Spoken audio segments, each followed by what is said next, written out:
Nama saya Marul Tambarita, umur 33 tahun. Alamat kampung saya Siapora, Batu, Dusun 4.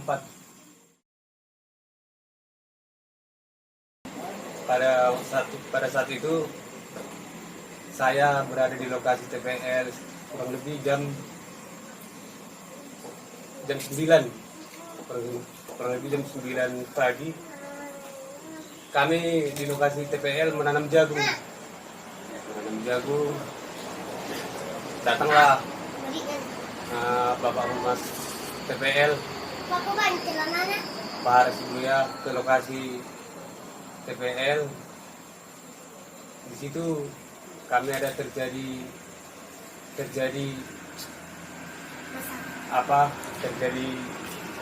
perbincangan mengenai lahan tersebut, dan di situ melarang masyarakat untuk jangan menanam jagung.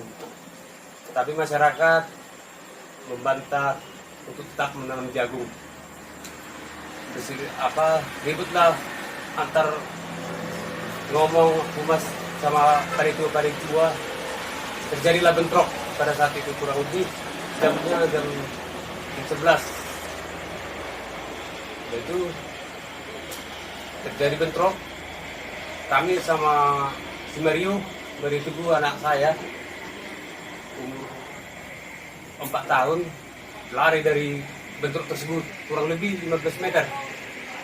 Kami lari, selesai orang itu bentrok, kami menghindar kurang lebih 15 meter. Kami agak menjauh dari orang itu, dari jangan ada bentrokan kena sama anak saya. Udah siap bentrok, kami pulang ke kampung.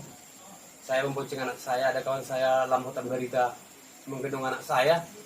Bukan ke rumah saya yang dibawa anak saya, dibawa ke rumahnya adalah di sana disebut tukang obat. Datang tukang obat tersebut, dibuatnya sirih ke punggung anak saya. Saya pun tak tahu obat apa itu dibuat, dan panitia memanggil kami kumpul di tempat rumah berobat itu. Tiba-tiba datang, katanya opung, suruh ke badannya opung ini, dibilang inilah kita buat alatnya, anakmu ini biar bisa kita menang, biar jangan dipenjarakan kampung ini semua. Yaitu besok harinya kami disuruh panitia ini, saya untuk melaporkan bahwa si Mario katanya dipukul humas TPL. Itu digilakan ke Polsek Sidamani untuk melaporkan kejadian. Polsek Sidamani nggak mau menerima, langsung disuruh ke visum dulu. Visum kami di sana nggak ada hasil visumnya, hasil visum si Mario ini. Aku pun membawanya lagi ke Polsek itu, memberitahukan bahwa visumnya enggak ada, melaporkan. Besok harinya disuruh kami pagi ke Polres Simalungun, untuk mengadukan Mario Teguh. Dan orang itu membuat kronologinya, mengajari saya kronologinya kayak mana pelaporan si Mario ini biar ditanggapi polisi, seperti itulah. Sampai di Polres Simalungun, saya ditanyai polisi pun bingung, karena laporan saya itu ibaratnya nggak benar. Laporan saya tentang si Mario tidak benar, bahwa sebenarnya si Mario Teguh itu nggak ada dipukul humas TPL. Dan saya merasa waktu diproses kepolisian, saya takut karena berita saya itu bohong. Karena saya membuat laporan tersebut pun karena dari panitia lembaga-lembaga tersebut, makanya saya melapor. Sesudah kulapor karena si Mario ke Polres Simalungun, ada 2 hari sebelum saya mau melapor kedua, saya dipanggil lagi. Saya nggak mau lagi dipanggil ke polisi. Karena kenapa saya nggak mau dipanggil? Karena berita tentang anak saya Mario Teguh itu bohong. Karena itu tipuan. Karena itu kalau saya disuruh dibuat kami ibaratnya jadi alat untuk lembaga tersebut. Nama saya Masito Ferawati Silalahi, saya istri dari Mardut Ambarita. Saya mau menjelaskan kejadian yang terjadi di Desa Singaploras, sektor Aitauli, kejadian tanggal 16 September 2019. Pada saat itu saya berada di rumah, pada saat itu saya baru melahirkan dan suami saya mengatakan untuk ikut ke dalam menanam jagung tersebut. Saya sudah melarang untuk tidak ikut, tetapi suami saya dengan bandalnya tetap untuk ikut karena dia takut dengan ancaman akan dikeluarkan dari kampung kalau tidak mengikuti kegiatan tersebut. Setelah itu saya tidak mengetahui apa yang terjadi. Yang saya tahu ketika saya menuci di luar, saya melihat anak saya digendong oleh suami saya dan ada yang membonceng.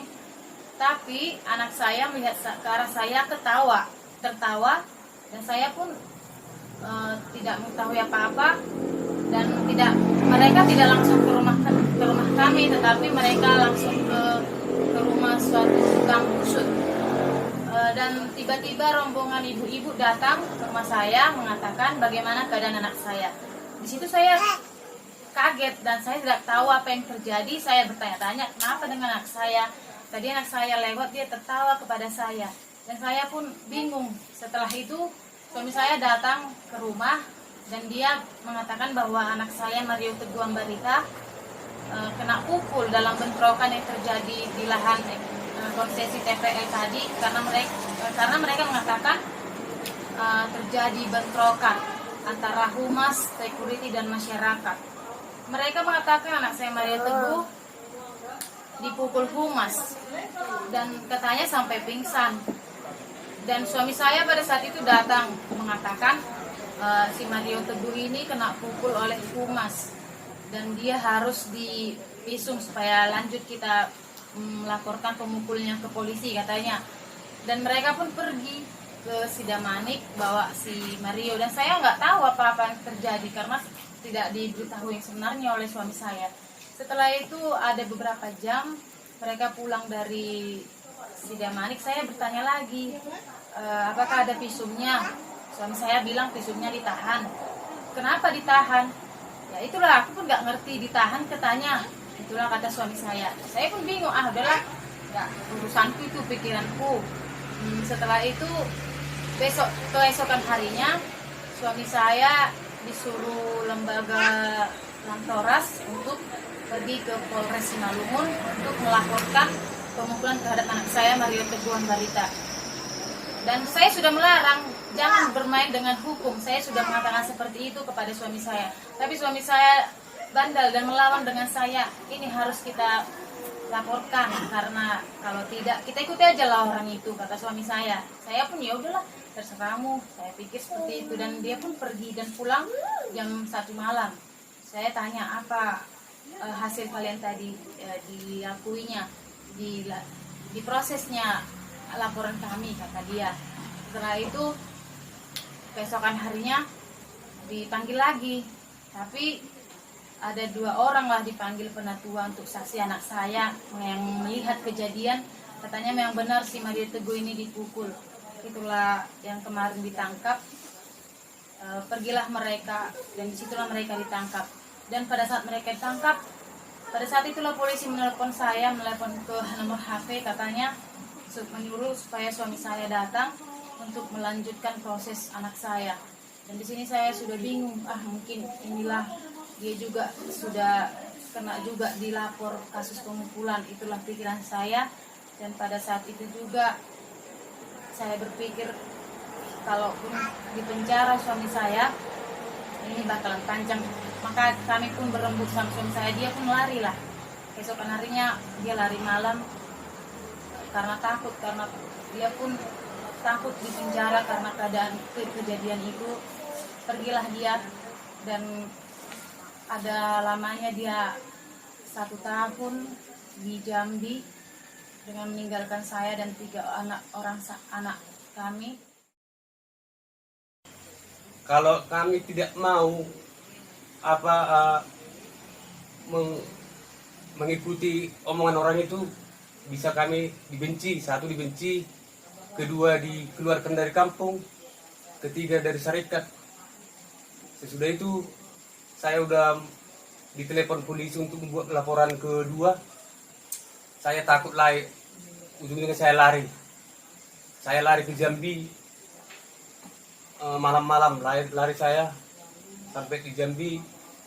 Kenapa saya lari? Saya belum kasih tahu itu saya kenapa saya lari. Lari saya karena saya nggak berani mempertanggungjawabkan pengaduan saya, karena pengaduan saya itu palsu, bohong, tidak benar. Udah itu saya lari ke Jambi. Saya lari ke Jambi, meninggalkan anak saya masih umur 1 bulan. Saya di Jambi merenungi kesalahan saya, mengatakan dan berbohong kepada semua, termasuk ke polisi. Saya berbohong. Saya pun berbohong karena dorongan lembaga tersebut, ibaratnya dipaksa orang itu. Sampai di Jambi saya merenungi dan menelepon istri saya, mengatakan bahwa laporan saya itu Mama Grace tidak benar. Kata dia menelepon ini, dia menanyakan sama saya, kasih tahulah sama aku yang sebenarnya kejadian. Saya mengatakan yang sebenarnya sama istri saya, bahwa kejadian tersebut tidak benar. Itu semua rekayasa, itu semua tulisan, itu semua diajari saya. Begitu. Seperti itulah kejadian di situ. Sampai 1 tahun lebih, kurang lebih 1 tahun lebih, 3 bulan saya di Jambi merenungi karena jauh dari istri saya, jauh dari anak saya. Saya berpikir bahwa kelakuan itu atau pengaduan itu salah, tidak benar yang ku katakan itu, yang kulaporkan itu tentang Bapak Bahara Sibuya. Saya berniat untuk pulang, dan saya harus pulang mengatakan yang sebenarnya. Apapun yang terjadi sama saya harus mengatakan yang sebenarnya. Dikatakan dialah yang sebenarnya kepada saya, bahwa semuanya itu melalui telepon, bahwa semuanya itu adalah bohong dan anak kami itu tidak dipukul. Pada saat itu juga saya menegaskan dan bersikeras kepada suami saya, menyuruh dia pulang supaya menyerahkan dirilah ke kantor polisi. Setelah saya mengetahui keadaan sebenarnya dan cerita sebenarnya dari suami saya pun berpikir, saya menelepon tulang Bahara Sibuya. Pertama saya meng-SMS tulang si Bahara, saya mengatakan supaya kami berdamai, tapi tulang itu tidak respon. Dan kemudian setelah suami saya pulang, saya paksa dia pulang. Ada beberapa hari kemudian dia pulang. Pada saat itulah saya ajak dia bertemu sekali lagi untuk tulang Bahara. Namun tulang Bahara pun respon dan kami sama-sama ke kantor polisi untuk menyerahkan diri. Kami sudah pasrah pada saat itu, tetapi puji Tuhan kami dilepaskan dari hukum karena kami sudah mengatakan yang sebenarnya. Sebenarnya minta maaf sama media, itu semua bohongan. Itu tidak ada benar, itu media. Tidak ada yang benar ngomongan saya itu saya dipaksa. Kenapa saya mau? Karena saya mengapa? Karena saya di kampung itu, saya ibaratnya pengikut. Ibaratnya kalau saya tidak ikut di lembaga itu, saya dibenci sampai sekarang. Saya sendiri udah pulang di kampung 2021, saya pulang ke kampung, saya pun dibenci, malahan diejek, malahan dibilang kayak gini. Sakitlah perasaan saya. Semua yang ku buat terhadap Bapak, terutama Bapak Bara Siboya, saya minta maaf besar Bapak. Saya memang salah membuat seperti itu. Itu Pak, kami keluarga besar bahwa benar-benar mengatakan yang sebenarnya. Inilah yang sebenarnya, bahwa saya tidak ada dipukul, si Mario Teguh tidak ada dipukul. Itu semua rekayasa, berita bohong. Terima kasih.